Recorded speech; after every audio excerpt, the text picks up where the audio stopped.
Hello, आज आम्ही गेलो होतो बर्थडे सेलिब्रेशनसाठी बाहेर, कारण आमच्या एका फ्रेंडचा बर्थडे होता. पण त्याआधी आज तुमच्यासोबत रुटीन शेअर करते.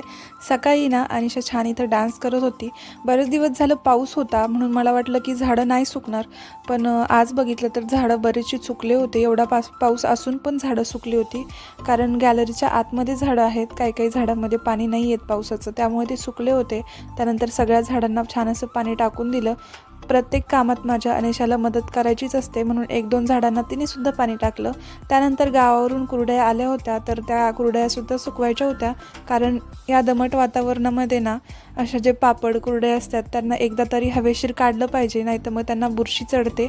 तुम्हीसुद्धा अजून पापड किंवा कुरडया केल्या असतील आणि त्याला हवा दिली नसेल तर एकदा नक्की त्यांना बाहेर काढा, नाहीतर ते खराब होऊन जातात.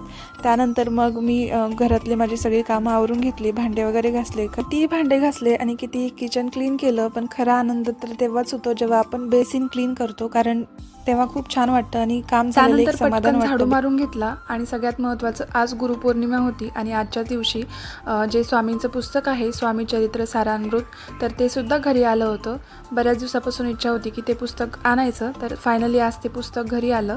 आणि त्यानंतर मग फ्रेश झाल्यानंतर देवपूजा करून घेतली आणि त्यानंतर मग आम्ही बाहेर निघालो. जाता जाता एक बेकरीमधून छोटासा केक घेतला आणि मग फायनली आम्ही बर्थडे सेलिब्रेट करण्यासाठी निघालो. जाताना बघू शकता चंद्र खूप छान दिसतोय. बऱ्याच दिवसापासून पाऊस चालू होता, असा चंद्र बघायला भेटलाच नाही. तर असा होता आजचं रुटीन. आय होप तुम्हाला व्लॉग आवडला असेल.